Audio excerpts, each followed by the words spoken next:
Sebuah bangunan masjid kuno berdiri kokoh di Desa Kacangan, Kecamatan Brebek, Kabupaten Nganjuk. Masjid Al-Mubarak berdiri sejak tahun 1745 tahun Jawa atau tahun 1818 Masehi ini terlihat berbeda dari masjid pada umumnya. Dari depan masjid sudah terlihat unsur perbedaan yang mencolok. Di antaranya ukir-ukiran di gapura yang masuk ke dalam lingkungan masjid.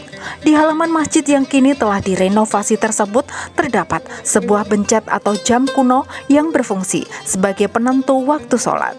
Bencet tersebut terletak di atas lingga yoni yang dulu pada masa Hindu digunakan sebagai tempat pemujaan. Sejak dibangun pertama kali oleh Bupati Nganjuk pertama, yakni Raden Tumenggung Sosrokusumo atau yang lebih dikenal dengan Kanjeng Jimat. Letak pintu masjid tidak pernah berubah dan masih dalam kondisi yang sama. Di pintu utama masjid terdapat ukir-ukiran mirip buto yang berhiaskan bunga. Sebelum memasuki ruang utama, terdapat beduk besar yang konon memiliki cerita mistis. Beduk tersebut pernah 2 kali dipindahkan ke Masjid Jami yang terdapat di depan alun-alun Nganjuk. Namun anehnya, beduk tersebut kembali ke tempat asalnya ke Masjid Al-Mubarak. Padahal jarak antara Masjid Jami dan Masjid Al-Mubarak sekitar 9 km. Karena itu, hingga kini beduk tersebut tak pernah dipindah lagi. Memasuki ruang utama masjid, terdapat tempat Al-Quran atau pada zaman dahulu disebut sebagai puri sesaji. Mimbar masjid juga masih utuh, seperti pertama kali masjid dibangun. Mimbar yang terbuat dari kayu jati tersebut penuh dengan ukir-ukiran kuno.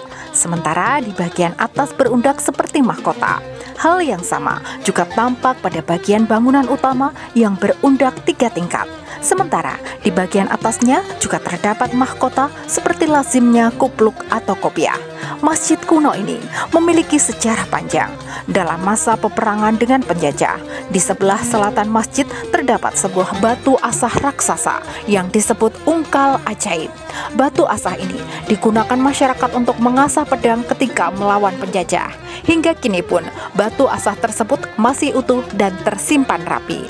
Di sebelah masjid terdapat makam Bupati pertama, yakni makam Kanjeng Jimat yang memiliki nama asli Kanjeng Raden Sosrokusumo. Makam ini biasanya ramai ketika bulan Ramadan dan hari-hari tertentu seperti Kamis malam Jumat.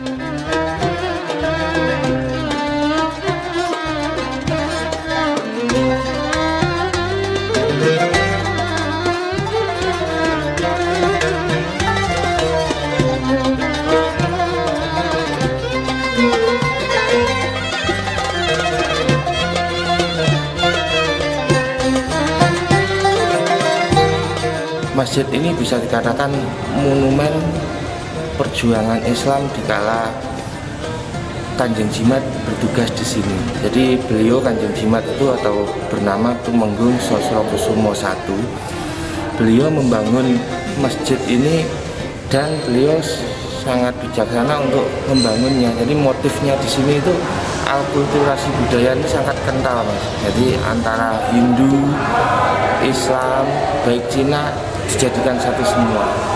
Jadi bisa dilihat dari ornamen yang ditinggalkan di sini, ada lingga yoni yang masih dilestarikan di depan sana, ada beduk juga ada. Terus pintu utama ini masih aslinya. Terus ada ukiran-ukiran di situ yang melambangkan kayak buto, kayak apa, tapi disamarkan menjadi tumbuhan. Jadi begitulah Kanjeng Jimat membangun ini. Begitu, Mas, terima kasih. Kalau untuk pembangunannya itu kapan, Mas? Pembangunannya ini di data itu bisa dikatakan ini pembangunannya setelah perjanjian Giyanti. Jadi setelah mencetusnya perang Pangeran Diponegoro terus dibangunnya masjid ini sekitar tahun 1832-an Masehi. Dibangun oleh Kanjeng Jimat dan diteruskan oleh Tumenggung Sosrodirjo, adiknya.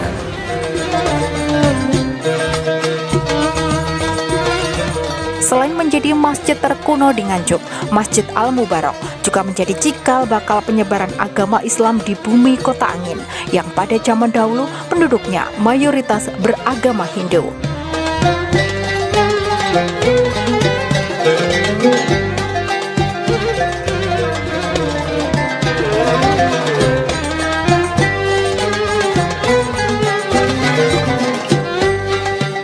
Dari Nganjuk, Sofyan Hanafi, Bayu TV melaporkan.